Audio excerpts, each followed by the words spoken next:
Hello and welcome to Don't Evolve Me, the place like Ash Questions Pikachu. We don't evolve, we just level up. Here to talk The Last of Us Season 2, Episode 6, The Price. Or the way I labeled this, The Price is Right, with Michael Schumer. Price is Right? Jesus. That's the first thing that came up to. Pixel Loose, hello. How's it going, man? How's it going? I'm excited to talk this episode because this is very much the thing that you didn't want to happen, and I very much watched it a second time and actually kind of liked the episode. I got hot takes on this one. You do. Yeah. You sent a few.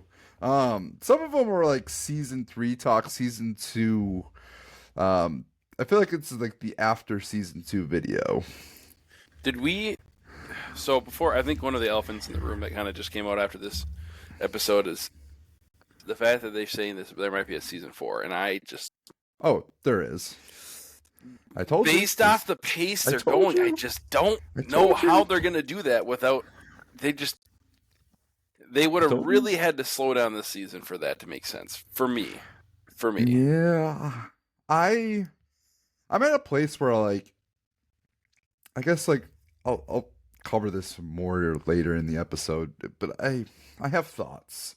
Okay. Good and bad. It's one of those things where this episode we haven't finished season 2. I have a lot of thoughts about where this season's going, where the show is going in general. And I have I wouldn't have gone about the show the way they went about it, but I also don't know what they're going for. And I want to talk more about that later on. But yeah, first reactions of the flashback episode. The episode I think that we were very much maybe the most looking for after that episode of The Last of Us.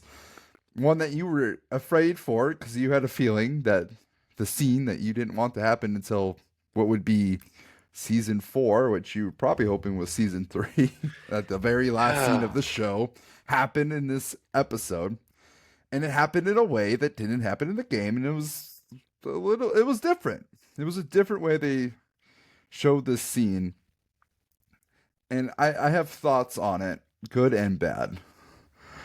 So we got to get into what happened. Yeah, Michael. let's just I'm going to launch. Otherwise, you go ahead. I'm going to eat my jelly beans and seethe for a little bit. Yeah. Are they black? Absolutely not. This is like a variety pack of all the good stuff. Oh man, dude! I love birthday cake. I have bought and just straight up black jelly beans before. Yeah, I'm that person. Michael. That's horrifying. No, it was delicious. Can I ask who hurt you? Who hurt me? Oh man, that's a loaded topic. It is. I mean, I'm just that's for a different episode, but I'm well, it kind of relates to this episode, honestly. It kind of does. Anyway, what happened on The Last of Us Season 2, Episode 6, The Price is Right? Joel flashback. A flashback that I was very confused at first. Tony Dalton confronts a young Joel. Wait, hold on. Tony Dalton. I don't know what he told. I saw Lalo. I saw... Yeah, I saw that. I know. I'm just. I was like, I literally when he showed up. I'm just going to interrupt real quickly. When he showed up, I had the Leonardo DiCaprio pointing with the beer. I can mimic it. I know him with the Jay Miller, and I'm just yeah. Is that Joel? No, that's Joel's dad. Okay, and I'm just did they just throw this random scene in because Tony Dalton's I'm in, and you're just fuck, we got to get him in somewhere. Or did they, I don't know.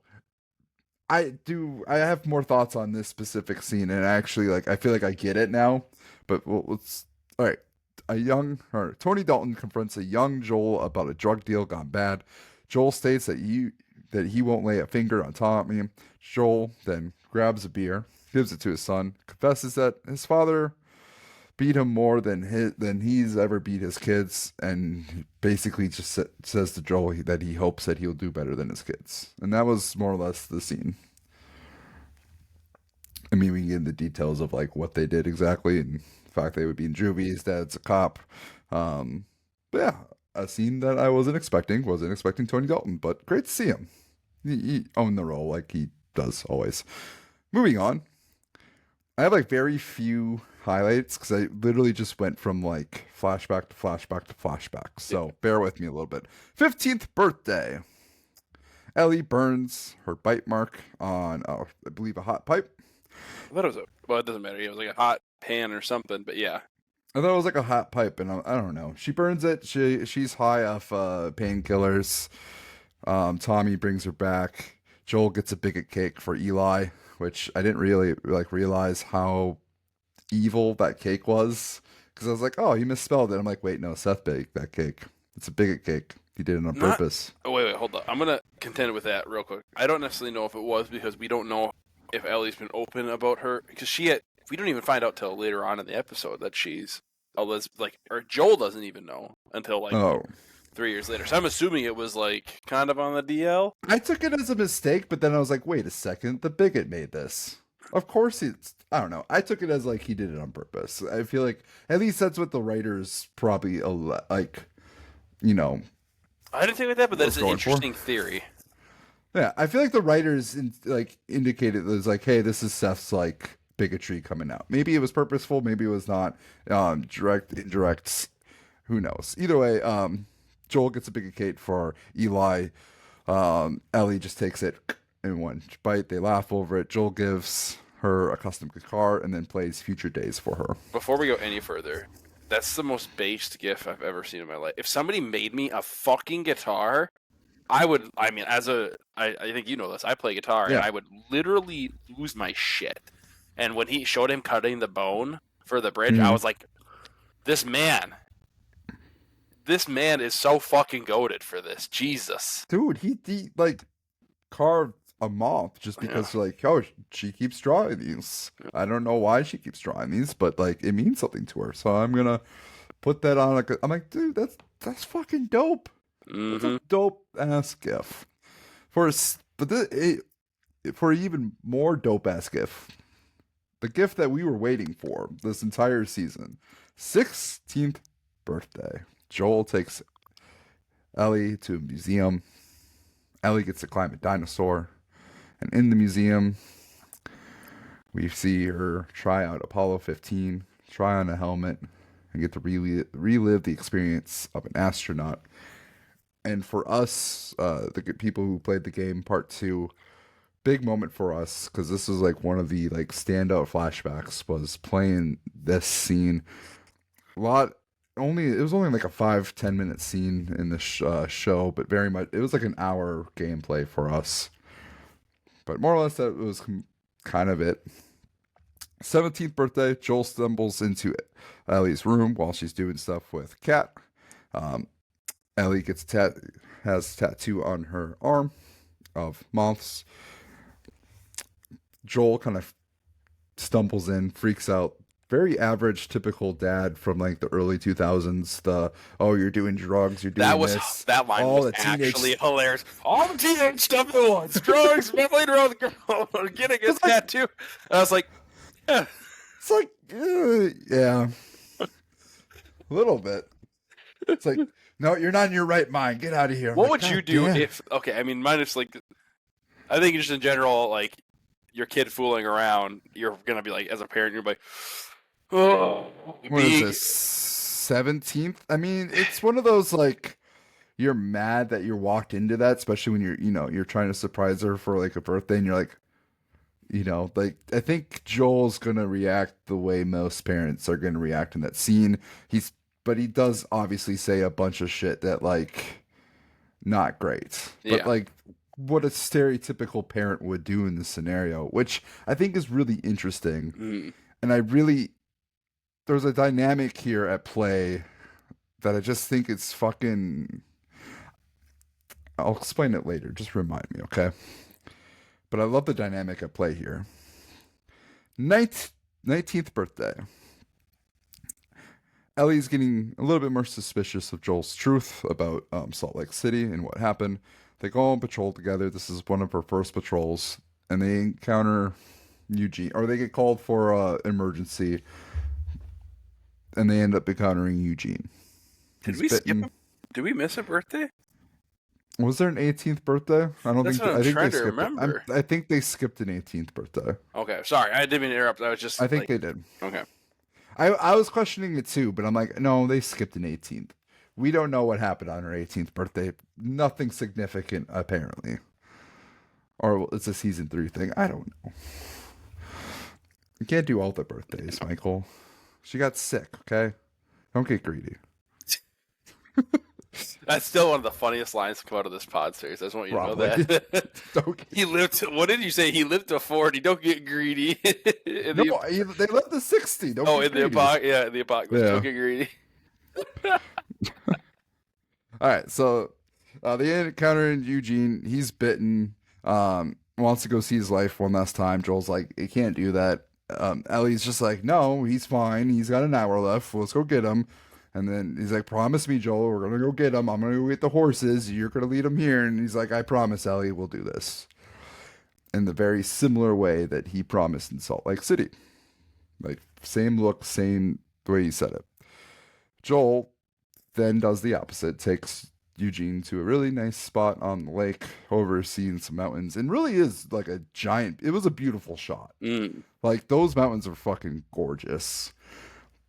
And I think, like, that needs to be remembered that Joel, like, the dude cares. He cares in the way that he doesn't want, like, you don't want him to care necessarily, but the dude fucking cares. Takes him to the spot and shoots him like an old yeller, more or less. Tries to comfort. Tries to comfort Eugene. Eugene's asking like, "Hey, no, I need Gail. I'm afraid. I'm terrified. I need her." And he's like, "If you love someone, you can picture their face." And he sits there and he pictures her face, and then the birds go flying, and that was it. New Year's, or actually no, we're moving ahead. Ellie is mortified. Joel just broke the promise. She's thinking Joel's telling her, hey, we're going to tell Gail exactly what she needs to know. Go back. Joel tells Gail pretty much the opposite of what happened, that he was brave, that he was strong, that this was his idea. And Ellie calls him out and is like, no, he's lying. Like, he wanted to come back. He had time. He shot him anyway. And he lied to me about it. Gail slaps him. And yeah, New Year's Eve, Maria states, hey, Joel, Uncle Joel, you're very important to this community. Thank you for everything you've done. Seth then calls out Dina and Ellie's, a scene that we've seen in season 1, or not season 1, but episode 1 of season 2. Joel rushes out, pushes Seth. Ellie calls him out. And then on the porch scene, the scene that you hate that was in this episode, Ellie runs past Joel. Joel's kind of devastated by this, but then Ellie comes back out. Ellie calls out Joel for being an asshole, confronts him about his lies, says like, hey, if you lie to me anymore, like, we're done. Like, we're over. Like, I'm going to separate from you. And Joel painfully admits it. I killed the fireflies. They potentially had a cure. And said that, like, I'll do it. And she calls him an asshole. He's like, this is, hey, if it's, the price is you leaving me and I had a chance to do it all over again, or if I had to make that choice again, I'd do it all over again. And she's like, because you're selfish. No, because I love you. Love you more than you ever know. In ways that you won't understand until you have kids of your own. And we go to present day. Ellie returns to the theater after brutally torturing Nora over Joel's death. All right, Michael. 5 questions to appease Michael. I don't even know if there's 5 questions. I'm just gonna. I'll start with one. All right, start with one. I'm starting it off. 5 questions to appease Michael, or 5 questions to fucking annoy Michael. How much did you hate the use and change of that scene with Joel at the end? I think it shows, in my opinion, a complete and fundamental misunderstanding of the source material. If you want my honest opinion. I figured that's where you're going with it. I think it's a complete slap in the face to the emotional journey that Ellie goes through. It's not even that I hate that they had it this episode. I could accept it. This is a question I was going to ask, so we'll have a two for here. The part to me that is just simply unacceptable from a writing standpoint, given the Mhm. story beats itself. So Ellie confronts Joel with this huge bomb of "you killed the Fireflies," and he admits it, Yep. and she's like, "Okay, I mean, she doesn't. Okay, I forgive you. That's definitely an understatement, but Oh, like, I forgot that scene too. The whole I like, I don't absolutely, know if I can forgive you, but I want to try. yeah, that I don't mind that they had like the porch scene. I understand it from okay. So if you ask me from like a TV perspective, I understand why they had it there. I was resigned to the fact they were going to do it, but I absolutely hate that they coincided it with her confronting him about the Fireflies. That should not have been like logically in the game. So this is spoilers for the game. I won't say when, but this scene, the porch scene happens. I'll just say much later in the game, and I would say if you haven't played the game, At the end. At the end. yeah, Well, sorry, that is yeah, spoilers. Well, it happens much later in the game. Um, and I feel like it defines the it game. defines the game. It is one of the most tragic and beautiful things I've ever experienced in any story. I've just never had something made me feel the way that scene made me feel. I like no cap. I will every now and then I'll put it on, start crying because it's just so beautiful. But I've never been so touched by a specific narrative arc other than that moment. And I feel like them tying that in with her confronting him about the Fireflies, it just doesn't land for me. It's like it's too much at once. It's like she should have done it right when she confronted him about Eugene. They should have had, Gail walk off and then have her be like, "You fucking lied to me. Admit it or we're done." Then you have that 9-month gap and it works. Like if you think about it logically, she's had time to stew on it, sit on it, and decide. It's just too much. It's just like she goes from being like, "Oh, I knew you." Like it's one thing to know somebody did something and to have them confirm it. Like she suspected throughout the game that he did that. And then she confronts him, and then there's that break. In the game, there's I think it's implied to be like a 9 months to a year break between the two of them. And that it's a decent amount of time. Yeah. Like they're still around. It's just it's a very fractured relationship. Like they're still crossing their paths. They're still saying each but there's not much interaction. Yeah.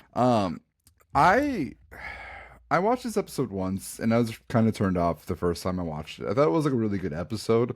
I thought the scene was really good for what it was, just based on like the scene alone. But overall, like I remember just being a little bit disappointed because I'm like, this wasn't. I feel like the game handled it a lot better. I watched it the second time, and I watched it with a lot more purpose because I remember the first scene with Tony Dalton, and I was like, "Why is he here? Like, is he just here to be here, or like, what's the point of this scene?" And the whole point is to kind of establish Joel's perspective, like what Joel's coming from. He comes from an abusive home. He's trying to change, but he like doesn't know. And then once I started like kind of understanding this episode, I started really fucking loving this episode. Like I understand this scene the second time around so much more than the first time because what they're trying to do is establish just like generational trauma that Joel has and he's trying to change it, and you see throughout these 5 years him trying to address it, but you have to realize that he's from 2003. He's trying to live a life that he never had, which is the life of a father, in like being at a home and like having this everyday life of being at home, having a job and coming back and having to deal with teenage bullshit that Ellie's going through, right? The typical things that parents have to do. But what's so different with Ellie is that Ellie's not looking for a father. She's looking for a father figure, but she's not looking for a father where Joel's looking for a daughter. He's looking for that replacement of Sarah. He's looking for that life he's never got, that he lost out on. Whereas Ellie, she didn't grow up in the era that Joel did. She grew up in the apocalypse, right? She's looking for a partner. She's looking for that role model, that mentor. She's looking for like an Obi-Wan, Anakin Skywalker type of relationship where it's more partner, young mentor, old mentor. Joel's looking for father-daughter. And so you have this like really interesting dynamic happening between the both of them. And so seeing this between the flashbacks and how it changes, because as Ellie grows up, she wants more space, but not just because she's, a teenager. She's growing more distrusting of Joel, and Joel's becoming more of that father figure rather than a partner. And we see this throughout this whole season 2. Which, so if you take the context of what this episode is going for and you just take it around that, I really love this last scene. I think it hits for this episode. That being said, for what it does in the game is so fucking powerful that it's hard to be like, why would you take that away? Because that is a really good, powerful ending for your narrative, for your story, and you took it away for a powerful ending for one episode. And this is Neil Druckmann who's doing this, right? Not Mazin. This is Neil Druckmann. Like, that's who's doing it. He's rewriting this. And it's so hard for me to be like, oh, this is like, they made a mistake here. I don't know if they made a mistake. I think they did a really good job for this episode. I think it landed for this episode. But I'm like, what are you going to do now? And so, where you say it's a writing mistake, I'm like, it feels like it is. But I don't know how they're ending it. And we won't know for 4 years, which is devastating for us. It's kind of tragic in a way that we have to wait at least 4 years to know how they're going to end this. And so, if they have another ending that hits as well or better, and I don't know how they're going to do, how they would do it better, but if they can capulate that same ending in a different way, I don't think this is necessarily a mistake, but we have no idea. And it's hard to think that it's not because the game ended it so well. So I'm like with you at the same time. I'm like, I really love this scene. I love watching it this first time. I love watching it the second time. And they changed it in ways that like it bothered me because I'm like, it's different. But I'm like, I also think it really works for this episode. I also just don't know if this episode needed to make that change because the story was so good in the first place. I don't mind it all being smushed together, but when you bring up the point of, hey, it would have worked better if they would have been happening with like the Gale scene, and then 9 months later, then she confronts him. I agree with that. I think yeah, it's too much. You should have spread it over time. I also My think so. I know you're cooking, but I have a couple things I no, you want to go go off for it. here. Go for it. So, a couple things here too. In the game, this is what was lost. In the game, when Ellie finds out the truth, she's literally sick. She's like, I think Mm-hmm. she vomits. She's just so, I don't know if she vomits, but yeah, like she's just disgusted. so like absolutely horrified that he did that. And like in here, she's just kind of like, oh, you're so. It's like it's in a way I would have expected the game scene to happen in the show and then you know what I mean. Like I would have expected it to be flipped. Mm-hmm. Because in the game, there's such gratuitous violence of you just being Yeah, this fucking killing machine, and you just don't really give a shit. Whereas in the show, they made a point to show how devastating it is that Joel killed like 20 fucking people. yeah, You know what I mean? And then so for Ellie just to kind of be like, oh, you're like just to sum it up with, oh, you're just selfish, and it's like, oh, so that's one criticism I have is I feel like it's just too quick of that shift, in my opinion, mm-hmm. for how huge of a thing. And then I'm gonna say one thing. This is gonna lead into my second point question, whatever. I just feel like the writing was just really shit. This honestly, I've been feeling kind of lackluster about it the last few episodes. But some of the I dialogue has been pretty like, did it's an on the intern write nose. this? Like It was on the she literally nose. said I wanted to wear short sleeves. Like I mean, you literally just said that to Dina like last episode, and then you're saying it again Yeah, here, and then just for me, they completely butchered the subtext of that last scene of no, because I love you. He didn't even say that in the game. It's just implied. You don't need. You're smart yeah. enough to be like, this is their relationship they have. I feel like this is Neil Druckmann's like redo, in the sense that like you guys didn't understand the scene in the game, so I'm gonna just write it completely dense so no one can like mistake in the God, I scene. just hate that though. And It's like if you're I too agree. media illiterate to fucking, then this is not I the. I agree with you. I do think some of the writing's just a little bit on the nose. It's a little like it doesn't feel like elite writing it sometimes.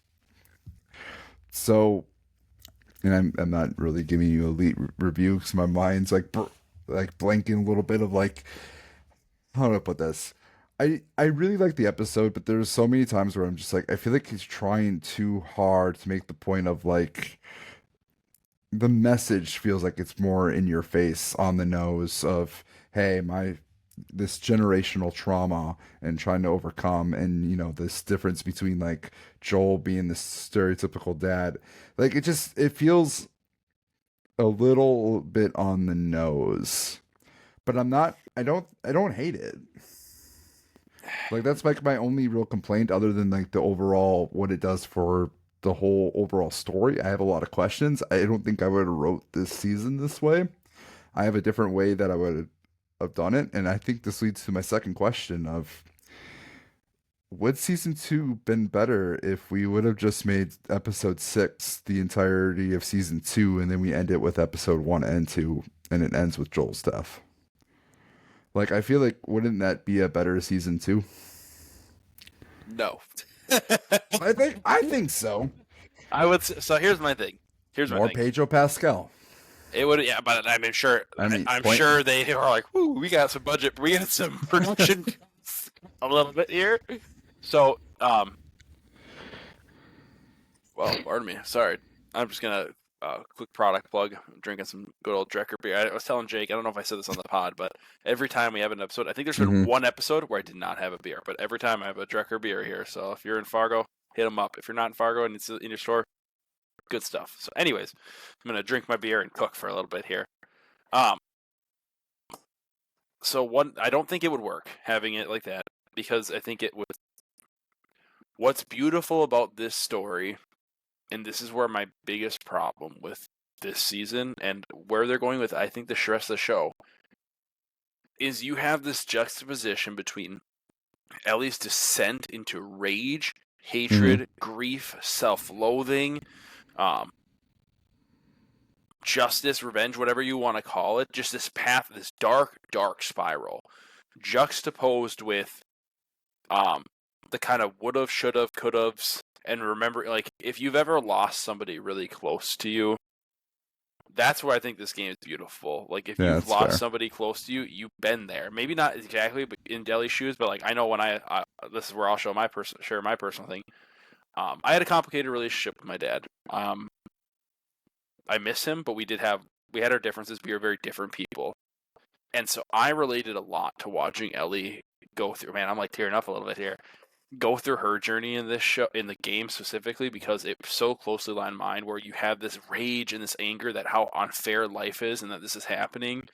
Um, and you have these moments where you remember like good things about this person, and then you juxtapose. They're like in your own mind, you're remembering some things that you didn't like, and you're grappling with you. There's like a sense of a lack of closure um, Mm. that you get when you lose somebody, when you have that kind of complicated relationship with them, that I think is just completely lost here. I don't know how you can get it back. Like, it's I too. I agree with that, and that's I.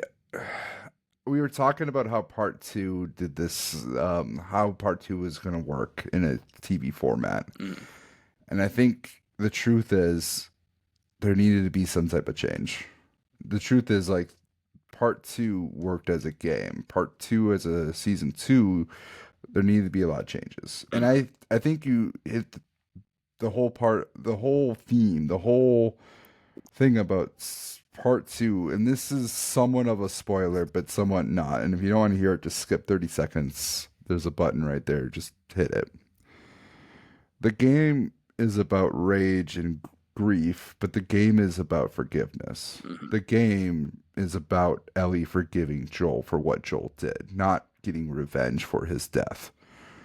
And the game ends with Joel, or her, forgiving Joel finally. And I would And also, that's when she's able to move on. And that's where that scene comes in, right? I would fight you a little bit on that. I think she's forgiven Joel. It's about You're understand. the, I'm just I know, repeating the I know, point I you know. made. No, but hear me. I think there's more to it than that, though. I think it's also Yeah, about. I think it's also about like she had forgiven Joel already. It's mm, about accepting. I don't think she's dealing with the forgiveness element. I think that journey had happened for her. It was mostly the The forgiveness, I think. Oh god, this is where it gets fudged. She had There it, is forgiveness, but not. I would say it's not for Joel. It's about. I think it's herself. self forgiveness because it's Yeah. like this idea of like I wasted so much time. I could have had one more year with him, and that's what her journey on of revenge on Abby is like. She feels like in some ways she's like Ellie hates herself. I think Yeah. because she's like, I fucking wasted this, but she has this perfect person that she can blame this on. I think this, like, in a in the real world, like sometimes you lose somebody to illness, somebody you might have had a mixed relationship with, and it's like there is nobody to blame.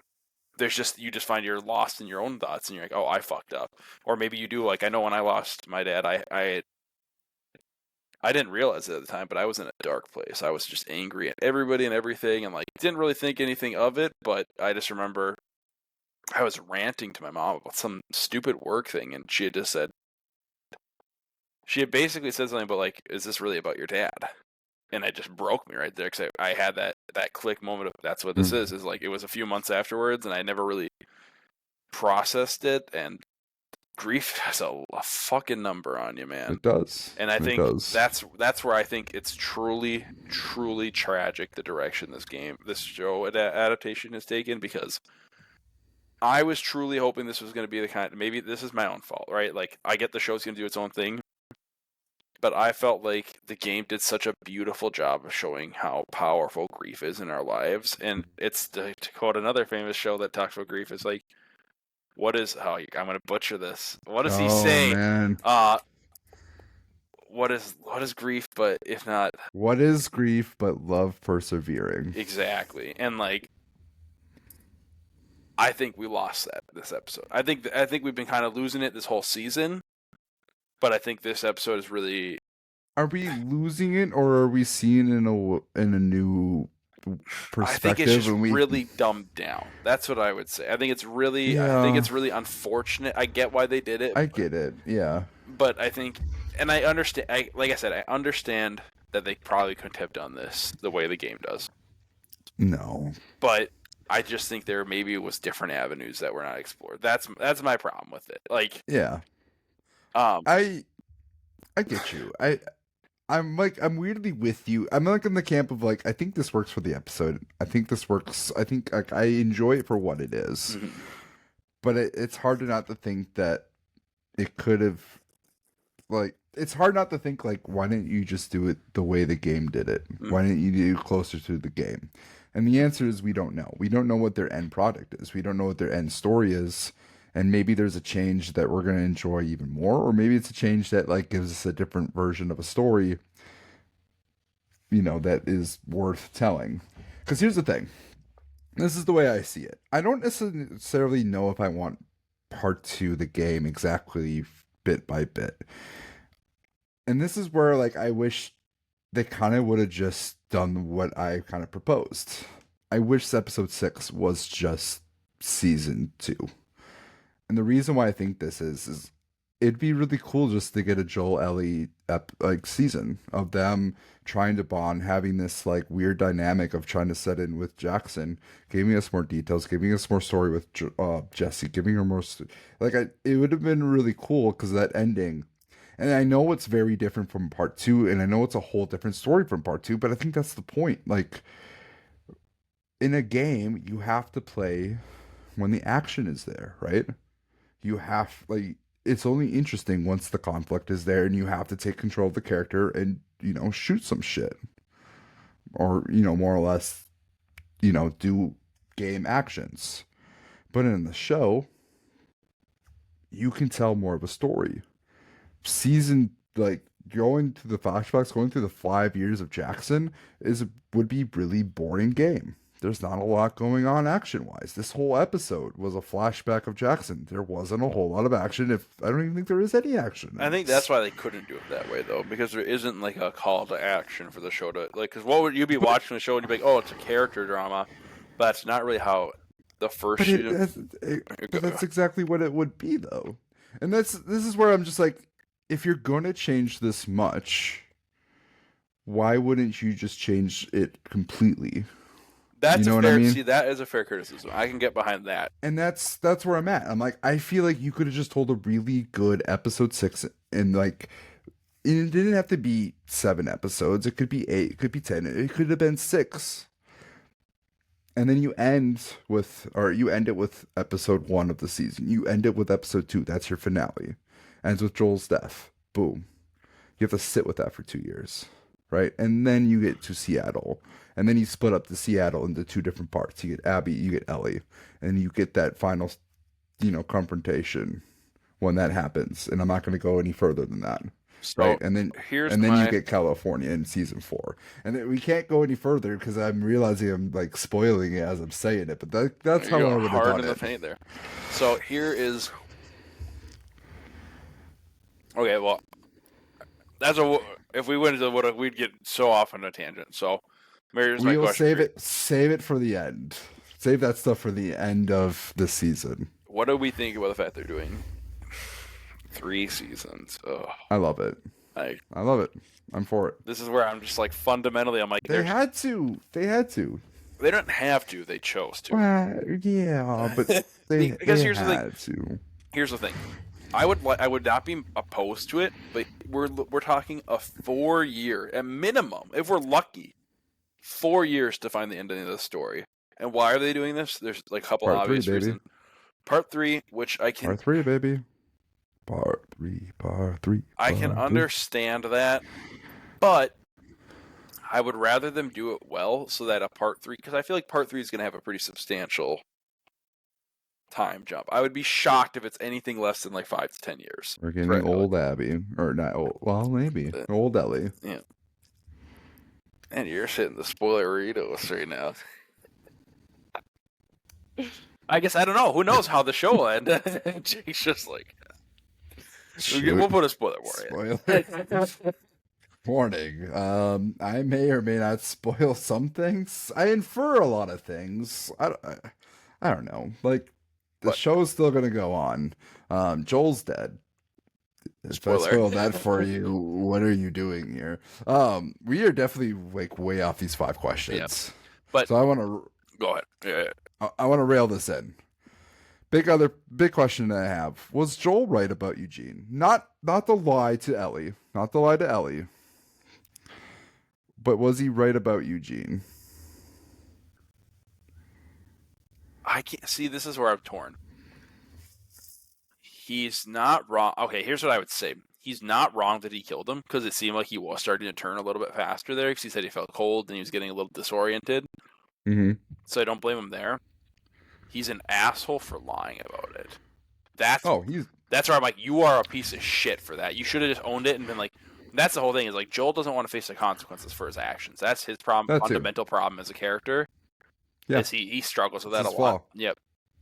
And it's like, that's why Ellie was pissed. If he had owned it, that would have changed everything right there. If he had said, I wanted him to lie, but he was starting to change really quickly. Like I know, like he was, getting disoriented. He was saying he was turning really cold. And I was deeply concerned that he was going to turn on the way here. I brought him to a lake so he could have some good final moments. He wanted me to tell, and he should have been honest. That's where I was upset with him. Yeah. Like, I was like, Joel, what are you doing, dude? I think Joel's like this weird character where like he's doing the right things. He's just going about it the worst, in a bad way. His problem is that he's trying to protect people without asking for their consent. Yeah. He's very old school about it. This is like, he reminds me of like something like my parents, not necessarily my parents would do, but like that way of like, we're here to comfort people, not give them the truths. And it's like, no, fuck that. Tell them the truth. Don't comfort them. Like, you're being a coward. Well, especially there, like she's like, oh, thank you, and so gracious, and it's like, how can you like? There's why Ellie is so pissed at you. Is like, just own it. Be like, I'm sorry. Like I made my choice. Like. But Joel did it because he's a coward. He's a coward of facing emotions. And this is something that like a lot of parents and a lot of people in that generation, that Gen X, I don't know if Joel's a boomer or Gen X, right. But like in that generation, it seems like he's Gen X, but it seems like this is something that like this generation fails to really deal with, which is emotions. Being accountable, being like, you know what, I fucked up, I'm lying. Like, he wasn't wrong about Salt Lake. He did the right thing. They were gonna kill her and they didn't give her a choice. Like, he never brings that up. Like, they were gonna kill you. You didn't have a choice. We don't know. We don't know if there was gonna be a cure. And they weren't gonna wake her up to let her have the choice. She would have said yes, but that would have destroyed him. Yeah, and it would have. And like, if she said yes and Joel would have done it, then yes, he's the complete asshole. But he did the right thing, so they didn't have a choice. Oh, Right? also, They didn't sign up for that. I just do want to finish up. I do think he was right about Eugene. I think thought he was right kind of from the beginning, because it's like, of course Eugene's going to be like, let me see my wife, but like, so many bad things could have happened there. And like, I don't know Eugene's importance, but he's gone. Like, he's dead. As soon as he's bit, he's dead. You're risking Joel, Ellie, Gail, and the town for Eugene's comfort. Mm-hmm. And as much as like in Eugene's spot, I know like he would want that. And the humane thing to do, in the people pleasing person, like, you would want to help him. The right thing to do was to shoot him in the head right fucking there. It's like, it may be inhumane. And Joel, I think, did a pretty humane thing. I'm going to take you to a very beautiful spot. I'll let her know anything she needs to know. And then I'm going to give you time to think about her. And then it's going to happen. Also, you just gave me like a brain blast moment real quick. Brain blast. Yep. So early on in the season, he had said, "I don't even know why she's mad at me." And like very first episode, Joel had said that, and I was thinking of the game. I'm like, "Yeah, you do, you fucking motherfucker. You know exactly why she's mad." And now I'm like, "Oh, yeah, that actually does track then, because they didn't have that final confrontation." Yeah. Which I don't. God, I keep okay. Yeah, this is. It's more stuff. I know. It's one of those. It's like, I wish they didn't go about it this way, because this is not the way I would have went about it. I just feel like I went to a nice restaurant, like a really nice restaurant. I was all excited, got gussied up, and I'm like, I'm feeling good about myself. And I sat down at the table, and they're like, "Okay, we're ready for your first dish." And I'm like, "Let's go." And then they bring out like stale fries. Oh, okay, that's a little okay. I mean, I like fries. Can you get? Oh, you warmed them up in the microwave. Okay, yeah, they're good, I guess. And then they bring out your burger, and it's like missing a chunk, and it's got a little mold on it, and you're like, I don't know if I like this. Give this episode a little bit more respect. Come on now, stale fries bitten. This isn't a shit episode. This isn't horribly written. Okay, fine. Just the fries were warm. I'll give you the fries were warm, but the burger. Let me stop. Let me redo your analogy here, Michael. All right. Okay, you're going to a nice restaurant. You're looking forward to it. It's one of your favorites. One of those, like, you go there often. You're like, God damn, this pizza, the cheese is just gorgeous. But the thing is, you order this pizza. I'm changing it to a pizza restaurant because it's the metaphor I'm going with. And instead of like what you're used to, they change the cheese. The cheese is completely different than before. Like, it's the same, it's mozzarella, but it's a different brand, different style, and the taste is just off.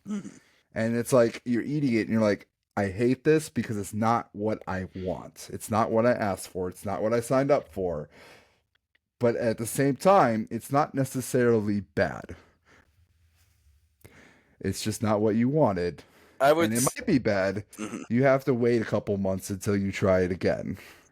And in this scenario, we have to wait 4 years until the finale of the story. That's what's killing me right now. I know. I'm not saying that they're right here. I don't know. I don't know until we get that ending, because I want to know what they cook up. And like, I trust this team, but it is a little on the nose. All right. I do think Joel was right. Does this episode further show the growth of Seth, and also highlight future comparisons to another character, Seth the bigot? You're gonna have to elaborate on this. I don't know if I'm following. So in episode 1 and episode 2, we get this whole mini arc with Seth, right? Yep. Something different than in the game. We get this whole like Seth pushes her, or not pushes, but he gets pushed, called them dykes. Mhm. He made bigot sandwiches, which everything that's bigoted rhymes, by the way. Also, side note with that, we got robbed of that line in the show. I don't know if you ever caught that. What's that? They never said the bigot sandwich line. That's like one of the funniest lines in the game. God, it is bigot Yeah. sandwich, bigot cake. We know. We I understand. hate everything. I hate everything that rhymes with my name. Steak, bigot. I'm gonna be called bigot chick now. Bigot Fuck. Jake All right, eats the bigot cake. stop. Oh, but like, I was just like, Seth has some growth here. Like, we already like seen the growth of Seth in these 2 episodes, but we get to further see it because his bigotry was like just kind of there. Like, but we get to see some growth. First it was Eli, then he made a full cake. I don't know if he made the same cake, but like, and then in episode 2, of course, he's the one who let them out and kind of got them to Seattle. But yeah, I just feel like maybe this is just a statement. The show just feels like it showed the growth of Seth. I'm gonna switch it up to the question that I kind of sent to you. And I questioned it during the episode. You said you have an answer.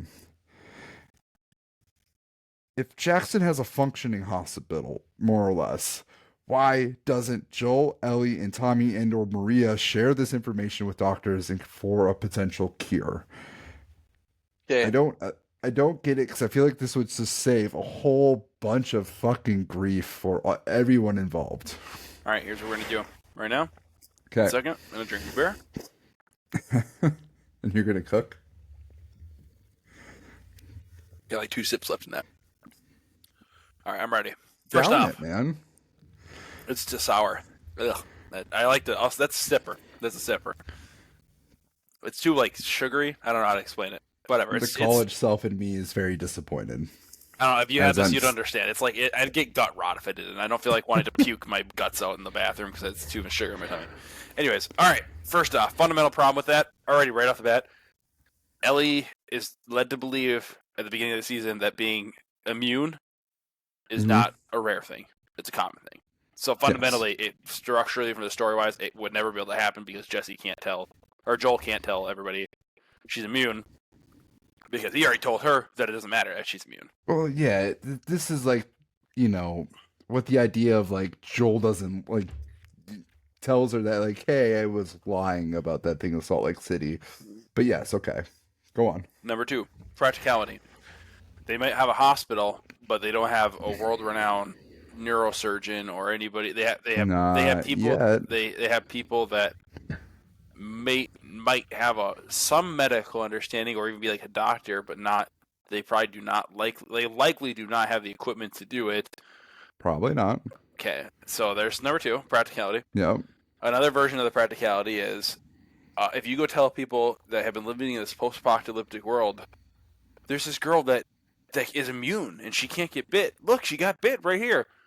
There's gonna be people that are like Joel, and are like, oh, I'm not chancing that shit in my town. Whether it's right or wrong, right. they're just gonna be like, I'm gonna not eliminate even a chance. Hear me out. Okay.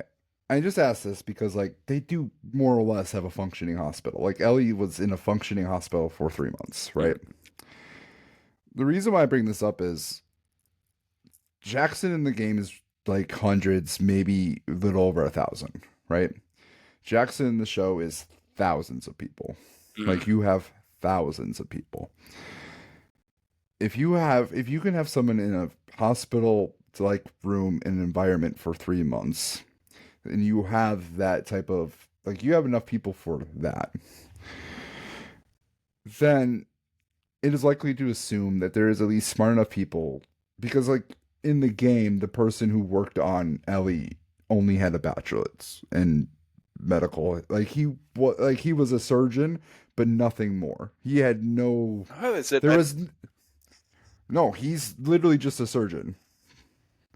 Like he's not this like miracle person like person who works on. Maybe it's different. I don't know. But from like what I've learned, he's just a surgeon. Like the Fireflies most likely wasn't getting a cure.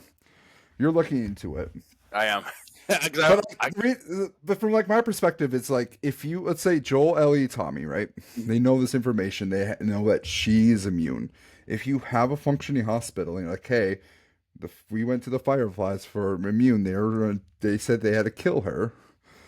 Why wouldn't they talk to the medical people in Jackson and be like, hey, what's the likelihood of getting a potential cure? They're building humanity. They have thousands of people there.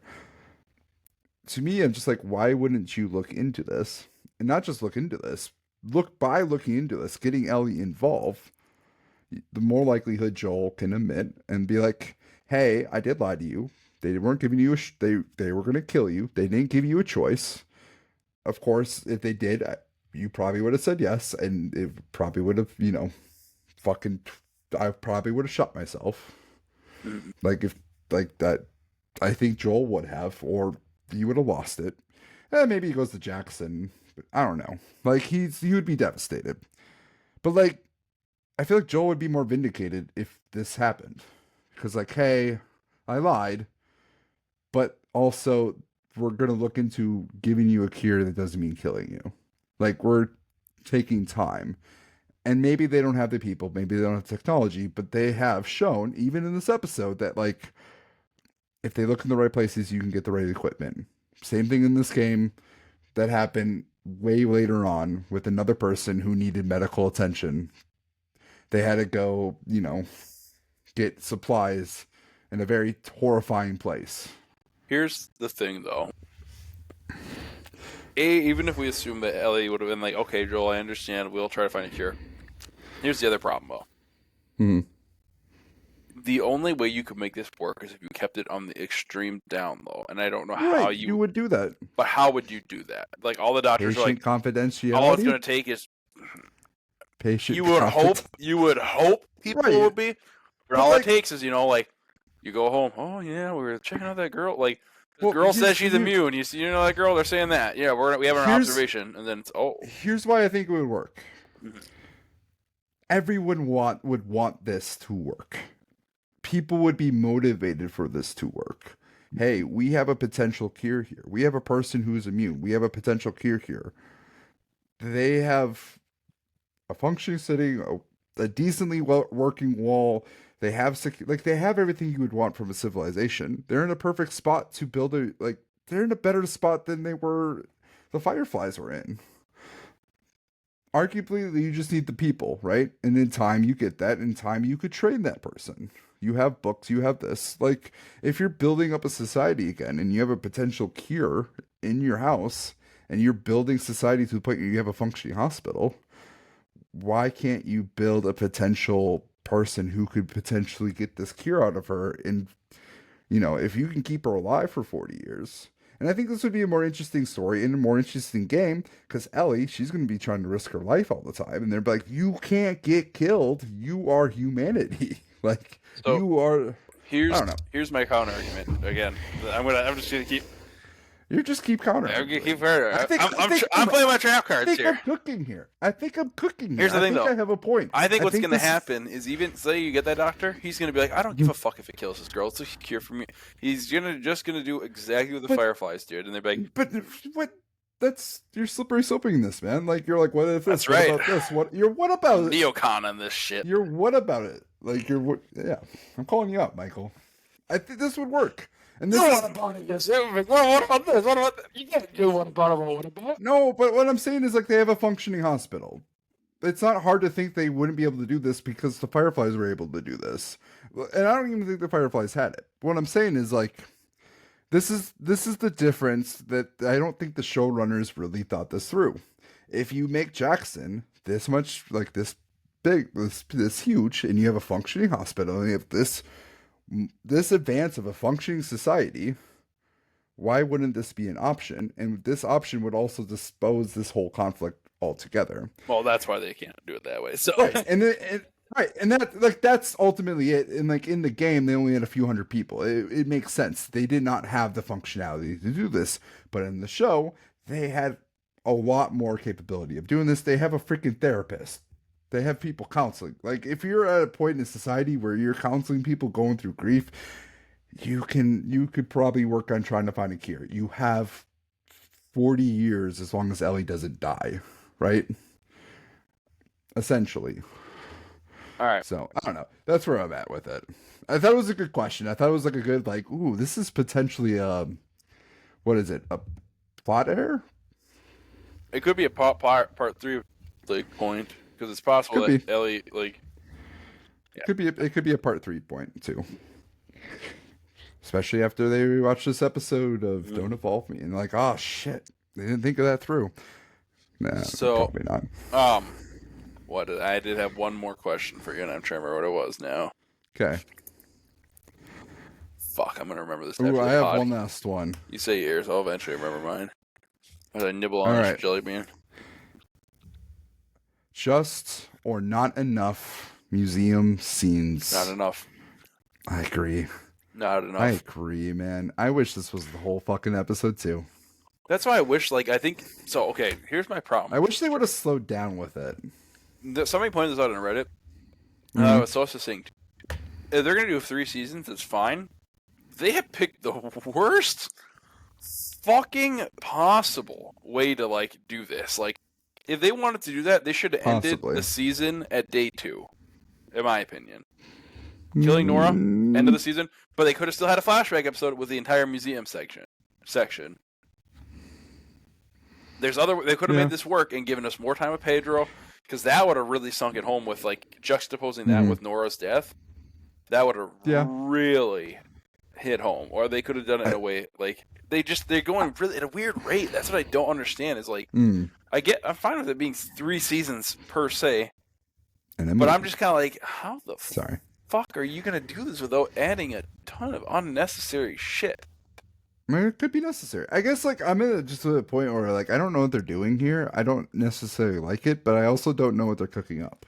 And I don't want to judge it based on like where we think it might be going if they're rooting the endings. Like I don't know what the ending is. I don't know how they're going to wrap the story up, and I feel like they're going to have to do it in a very different capacity, and I feel like they have to add a lot more stuff to it. And I'm excited where they're going with it. It's not where I would have done it, but or how I would have done it.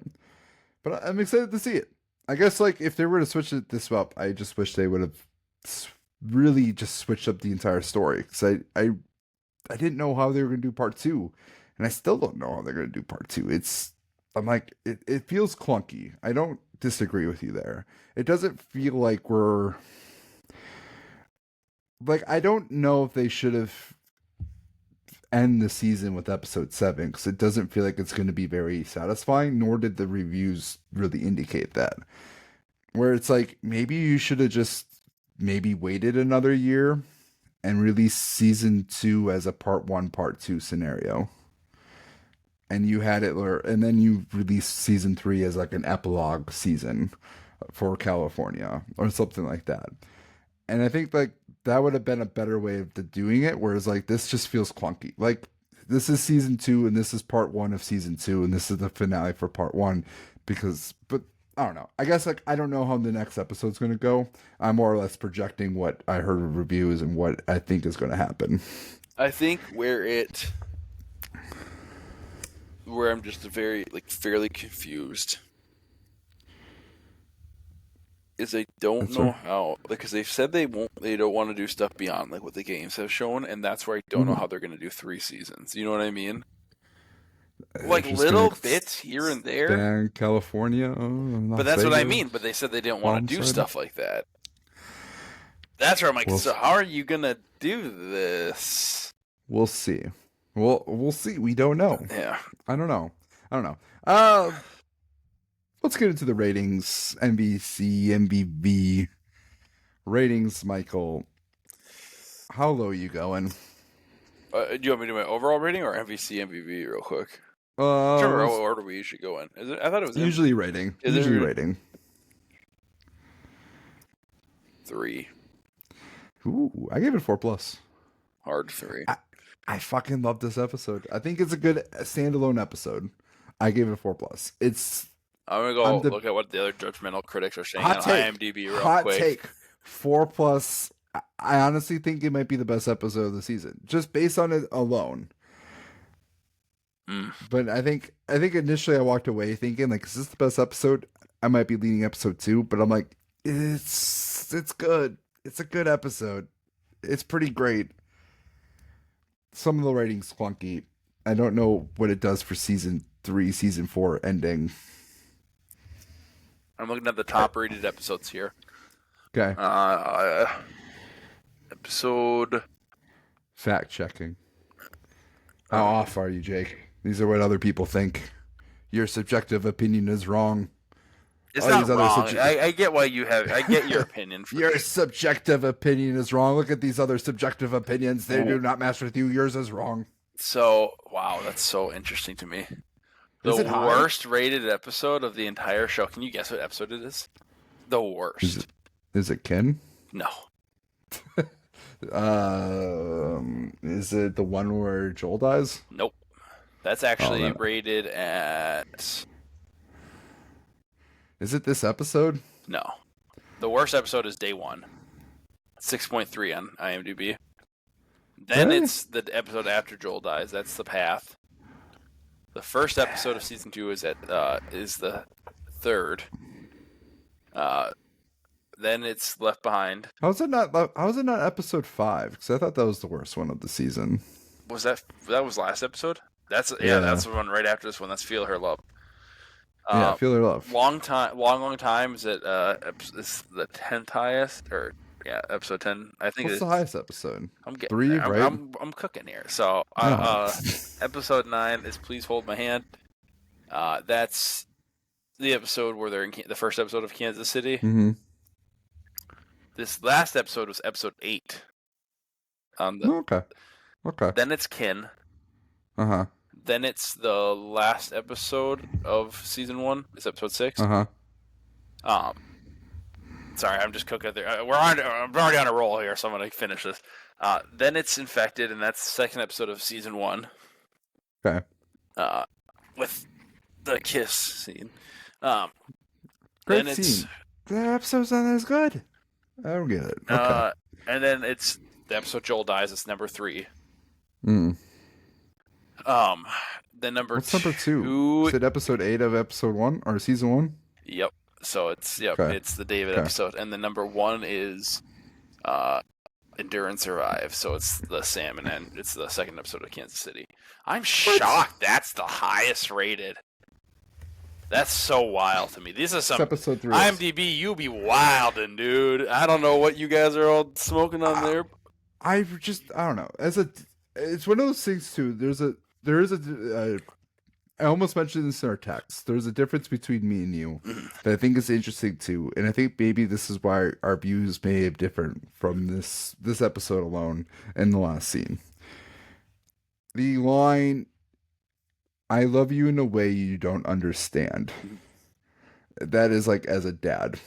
I think it's a beautiful line. I just think it is. For me, it's just like It's on the nose. I thought it was like, that's what I didn't like about it. I loved. loved how beautiful in the game. It's just so beautiful because it's unspoken. It's like he's like, dude, no shit, I was gonna do that. Like, and he's Yeah. got so much more conviction. I think that's the thing. Is like Joel in the game is like, if the Lord could give me a second chance, I would do it all over again. Yeah. And then the music starts to swell in. It's well done. I do think Pedro Pascal nailed it. I do really like the way he delivered it, and I did tear up at least the first time when I watched this. I think it's one of those, like, I liked it. I don't know. This episode just resonated with me a lot, and like, so in It's a the way dad where I'm episode, like, dude. That's why. it's the dad episode, and like, as a father, I'm just like, okay, I get that love. I understand this, and especially like with the Tony Dalton line in the beginning, where it's like, I didn't want to do this. I recognize my failure, and I just want you to be better than my father. And I get that as a dad. I get that there's like moments, because I work with kids for a living. I do behaviors at school. I'm the one who like separates the elementary kids who are fighting. And so like I'm burned out at the end of the day. And so like when my kids are fighting, when I like have to deal with that, I have like no energy. And when you have like no energy to deal with shit, you're more yelling, you're more like in their face. And there's moments where like I freak out, and just like, fuck, I shouldn't have like swore there. Maybe I shouldn't have like cursed at them. I didn't mean to do it. And it's never to the point of like, in the scene where it's like abuse territory. But there's like moments where you're just like, fuck, I probably scared my kid there. And there's moments where you just look back as a dad, you're just like, fuck, I failed. Like I need to do better. And I get like I really like resonated with me, and I really resonate with Joel because he's really trying. Like that's like the part that's like so difficult is that he's trying his goddamn best. Like he's going to therapy, he's trying to do better.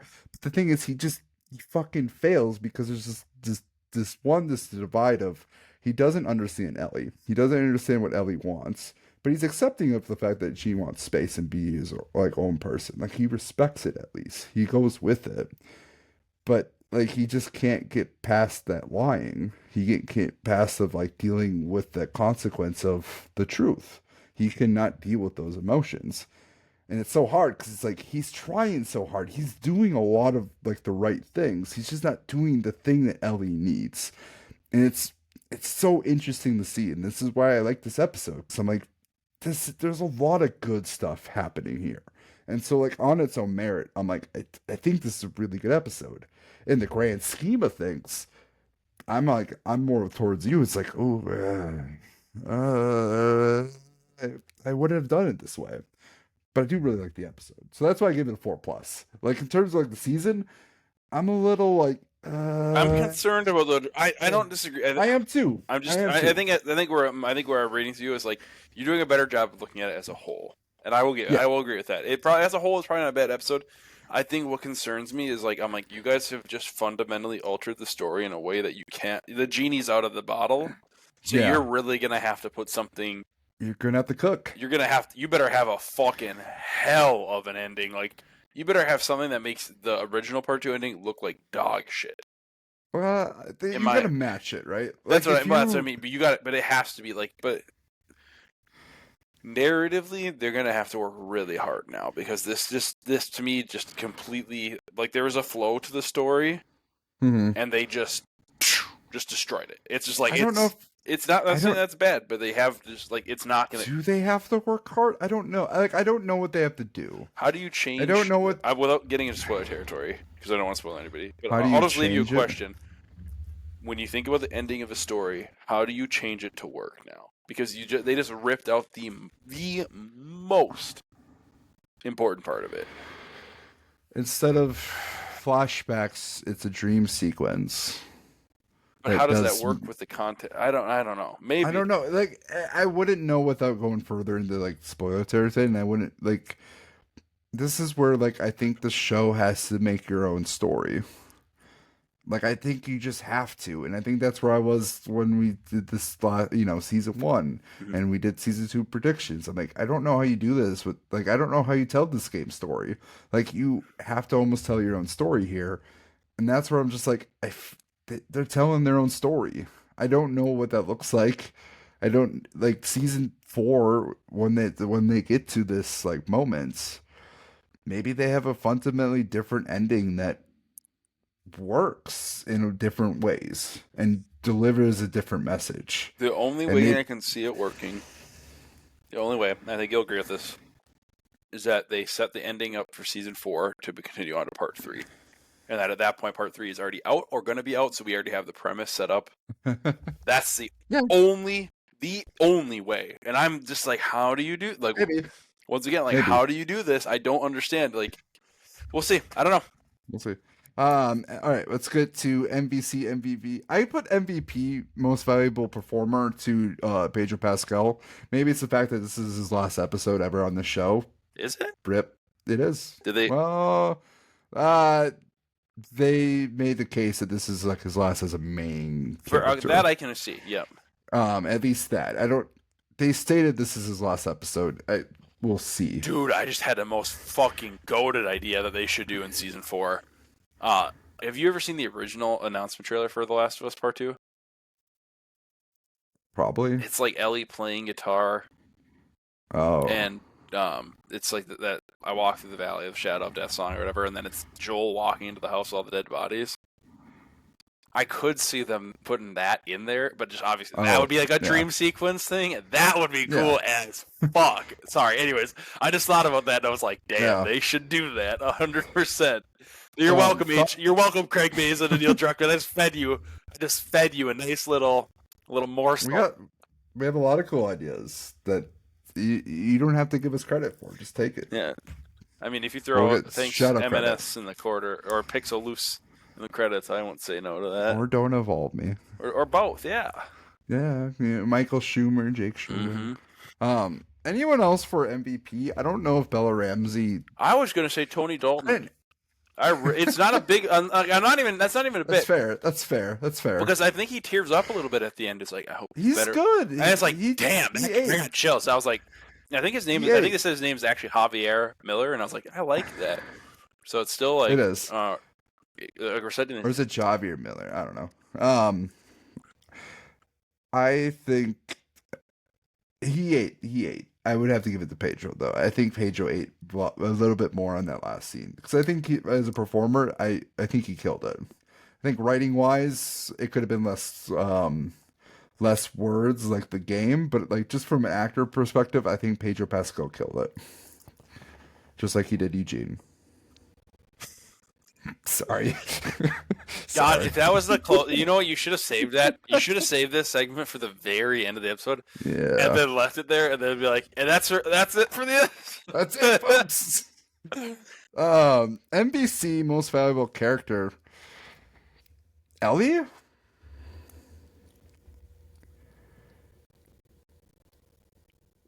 Or is this Joel? Maybe this might be Joel. It's the Joel episode. It's the Joel show. I'm gonna say I agree with you. I think it's Joel. But like, I have Joel as the MVP though. He can't be both. He could be both. So it's Ellie. He has such a. I don't think it has to. So hear me out. We see him go through like, he has his one of his darkest moments. Not his, but one of his darkest moments and one of his highest moments in one episode. He has the fucking museum scene. And the birthday before. Guitar. Which was beautiful. I was wondering because I think Pedro Pascal said he's not. I thought I read somewhere online. He's like, yeah, I don't sing very much. So I was like, are they gonna make him do it? Yeah. And I like that he just kind of did it his own way. But, anyways, having that scene, and then the scene with him, this is where I'd say he's MVP too. Is the Eugene scene where he's just like, I'm not fucking risking bringing a rabid dog to the community. He's right. Yeah. I think he's absolutely. I don't think like I said, I don't think he's wrong. I think he's just a douchebag for how he did it. That's where I'm like, well, he was an asshole to Ellie because he's just like, I can lie to this girl. Yeah.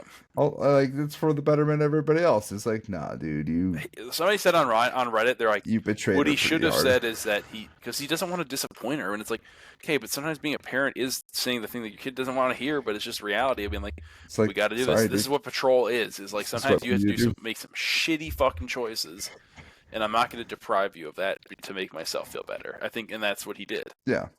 I think it's safe to say that Joel's not a healthy, emotionally healthy individual. No. Like he's pretty fucked up. He's been pretty fucked up, and he's trying to be living a social life, and he adjusts pretty well, but he fucks up with Ellie, and as much as he's trying, and this is why it's so hard to see. This is why this episode I think is amazing.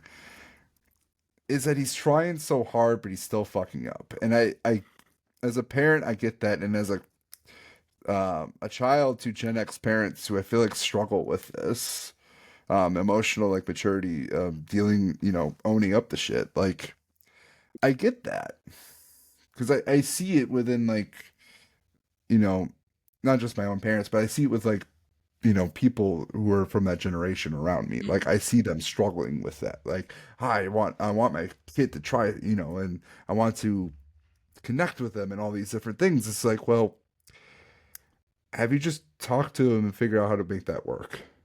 No, you're trying to do, all these other things to send these. It's like, no, just talk to them. Like there's clear communicate. There's clear disconnect. Fucking talk to them. Yeah. And I feel like for Joel in this scenario, like this shouldn't have been a thing if you just talked with Ellie as a person, like an Obi-Wan Anakin type of role, not a father-daughter thing. Like, and this is where I think he lost the plot. When they're on the trail, they're equals. They had to be partners, right? He needed her. In society, there's that clear, like, Dude, generational that part where rift. she's like, "It's not your house, Joel. They gave it to us." I fucking I was love it. like, "Damn!" Every fucking Have you kid seen- in there, every person everybody that's ever had a parent throw that line at them. If you ever had the opportunity to throw some shit like that, you're like, "Oh, I'm taking my Oh, fucking yeah. shot.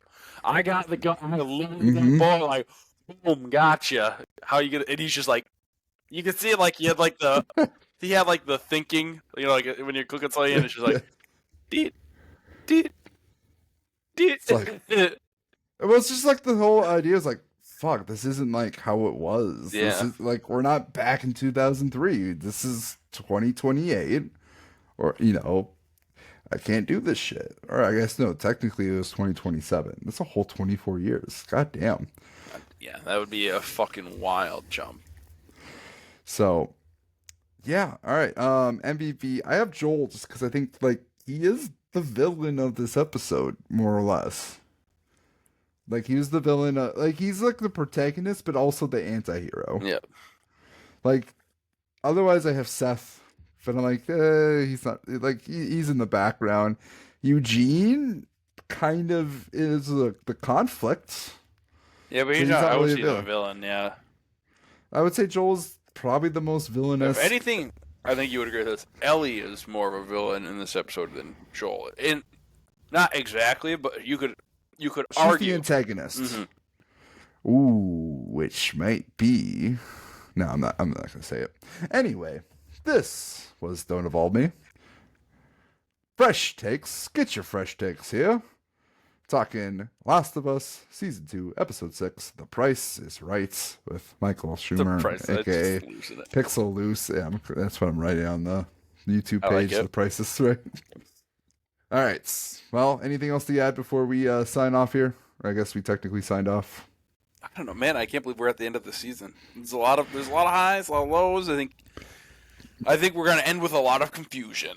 That's my guess.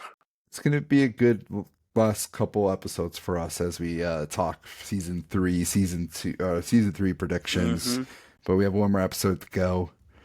Might be the aquarium episode. Oh, it has to be, right? You would think. I don't know. I don't know at this point. Who knows? Yeah, it's all very up in the air. All right, Michael. Till next time. See you later, brother.